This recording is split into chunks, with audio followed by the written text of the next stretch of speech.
Another GoPro video from the Timbco. I'm out in the ash swale.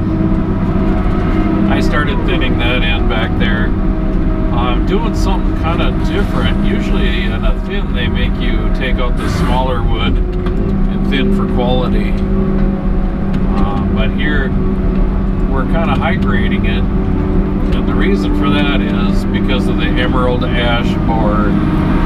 It's killing ash all over the region. It's not so bad up here in northern Minnesota yet, and my understanding is it can't survive if it hits 30 below.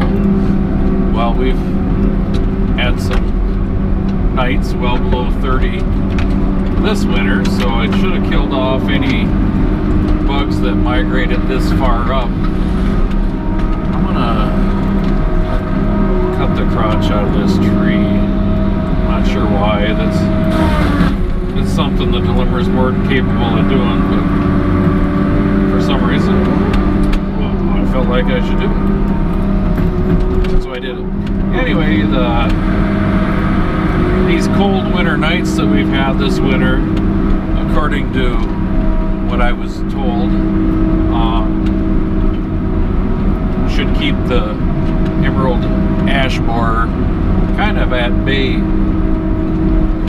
But the reason we're taking the bigger trees and leaving the smaller ones is the emerald ash borer likes to live just inside the bark and that thick layer of, I don't know, what is it, cambium, something like that.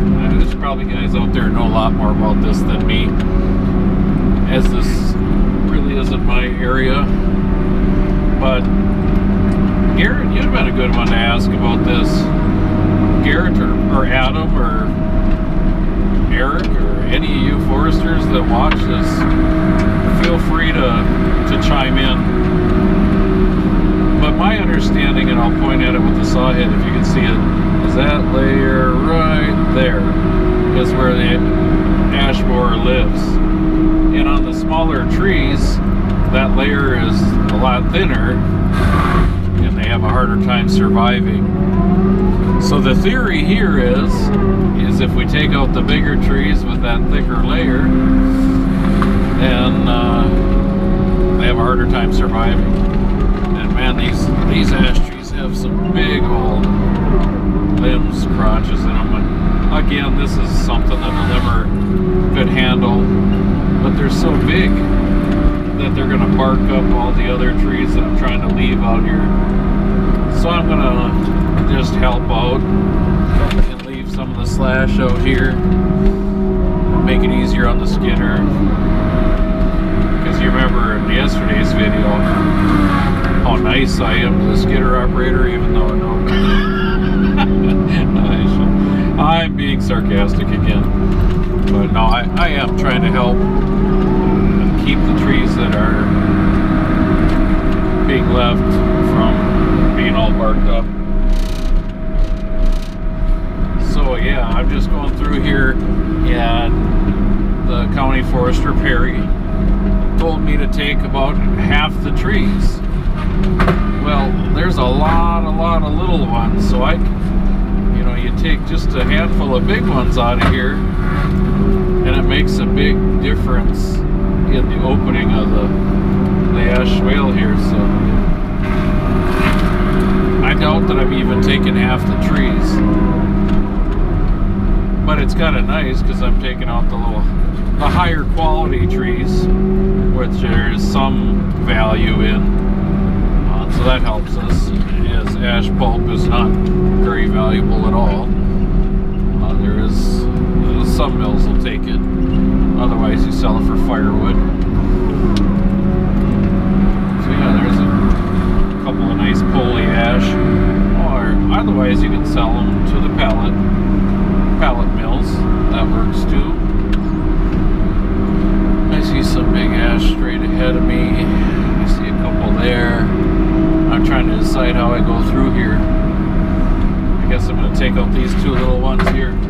Oh, I think we have an elm tree there. Well, there's another tree that got hit pretty hard by disease. It was elm.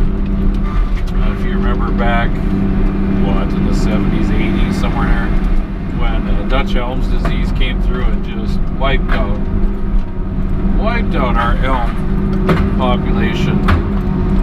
And I think they're very concerned that this emerald ash borer is going to do the same thing to the ash trees. And Minnesota has a ton of ash, as we have a lot of lower ground up here in northern Minnesota. So I was trying not to peel that tree I wanted to leave. Some of these ash are nice. Some of them are got big tops in them. But they sure have nice green, and a nice ash tree makes a nice board, I think. Well, I wanna pick that tree out of there, but those trees aren't quite far enough apart to fit the head through there. I guess I'll go past and reach in from the back. Extra driving, but sometimes that's what you gotta do to save trees.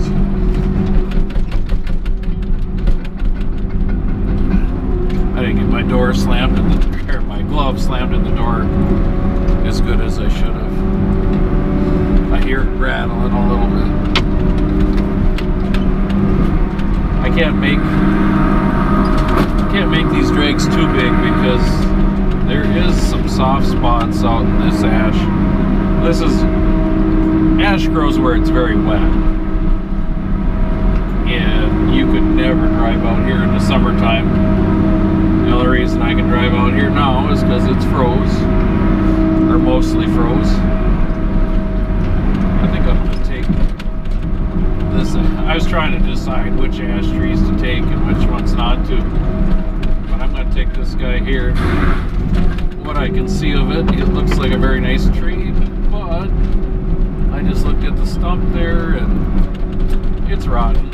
It's got some rot in it, so I'm going to butt it off or cut a chunk off the butt of it, try to get it to a little more sound. I don't know if you can tell that there's about a 6-inch rot. So there, I just took off 2 feet, and it looks good. Looks really good. Alright, let's go find our next tree. I think I'm going to take that one right there. It's kind of in line with my strip. You can see over there where I already picked through that ash. I wasn't sure if I was going to do a video, but I think I told somebody I was going to, so why not? I forget which. Was it Kurt? One of you guys said that you could watch a bunch of videos all day.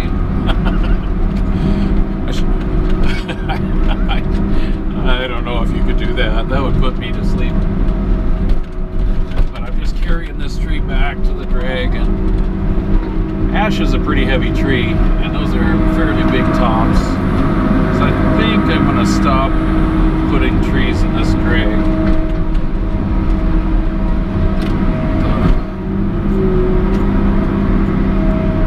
Could have got the butts a little more even there. Alright, so I think that looks alright.